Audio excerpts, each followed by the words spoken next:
TNPSC 2 group மாணவ மாணவிகளுக்கு பயனளிக்கும் வகையில் அவர்கள் வெற்றி கனியை எட்டி பிடிக்கும் வகையில் இங்கே வரும் வெள்ளிக்கிழமை காலை 7 மணிக்கு இந்த பார்ட்டி கிளாஸ் என்ற வகுப்பை தொடங்கி அவர்களுக்கு வினா விடையாக வழங்கி வருகிறேன். இங்கே 5 வினா விடைகளை பார்ப்போம். கீழ்கண்டவற்றுள் பொருந்தாததை தேர்ந்தெடு. ஆ குறிஞ்சி, ஆ பாலை, இ சிவிகை, இ முல்லை. இந்த குறிஞ்சி, பாலை, முல்லை, மருதம், நெய்தல் என்ற அகத்திணை 5 உங்களுக்கு தெரியும். ஆனால் இங்கே பொருந்தாத விடை எது என்றால் சிவிகை. சிவிகை என்றால் பல்லக்கு. ஆகவே கீழ்கண்டவற்றுள் பொருந்தாதது சிவிகை. ஆகவே இந்த வினாவுக்கு ஏற்ற விடை சிவிகை. அடுத்த 2வது வினா, உருவ வழிபாடு செய்யாமல் வெட்ட வெளியையே கடவுளாக வழிபட்ட சித்தர் ஆவார். நீங்கள் சித்தர்களை பற்றி படித்திருப்பீர்கள். அது முக்கியமானவர்களாக 18 சித்தர்களை கூறுவார்கள். அவர்களிலே இங்கே ஒரு சித்தர் உருவ வழிபாடு இல்லாமல் கடவுளை உருவமாக வழிபாடு செய்யாமல் வெட்ட வழியையே அவர் கடவுளாக வழிபடுகிறார். அந்த சித்தர் யார் என்று இங்கே பார்ப்போம். இங்கு 4 சித்தர்களை விடைகளாக கொடுத்திருக்கிறார்கள். யார் யார் என்று பார்ப்போம். ஆ பாம்பாட்டி சித்தர், ஆ குதம்பை சித்தர், இ கடுவெளி சித்தர், இ அழுகுனி சித்தர். இந்த வினாவுக்கு ஏற்ற சரியான விடை கடுவெளி சித்தர். உருவ வழிபாடு செய்யாமல் வெட்ட வெளியே கடவுளாக வழிபட்ட சித்தர் கடுவெளி சித்தர்.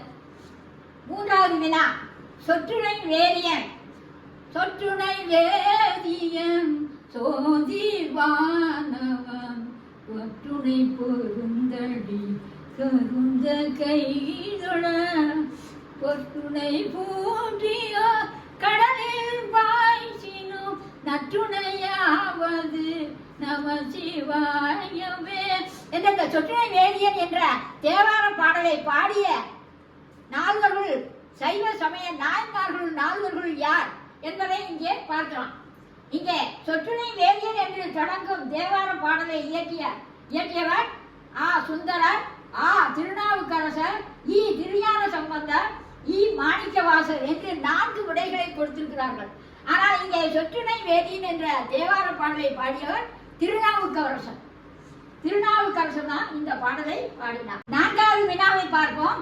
முக்கூடல் பள்ளி என்ற நூலுக்குரிய பாவகை எது என்பதை இங்கே பார்ப்போம். இங்கே முக்கூடல் பள்ளி என்ற நூலுக்குரிய பாவகையாக 4 விடைகள் தந்துள்ளார்கள். வெண்பா, கலிப்பா, வஞ்சிப்பா, சிந்துப்பா என்று 4 வகை பாக்கள் சொல்லியிருக்கிறார்கள். ஆனால் இங்கே முக்கூடல் பள்ளி என்ற நூலுக்கு உரிய பா சிந்துப்பா, இ சிந்துப்பா என்பதே சரியான விடை.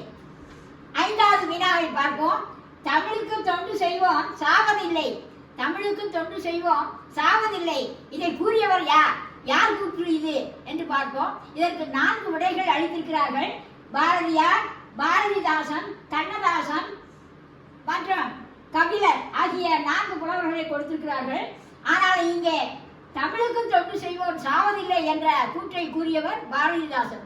ஆகவே இந்த வினாவுக்கு ஏற்ற விடை பாரதிதாசன்.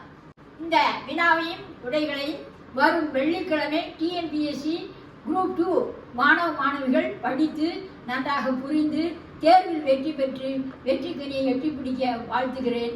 நன்றி, வணக்கம்.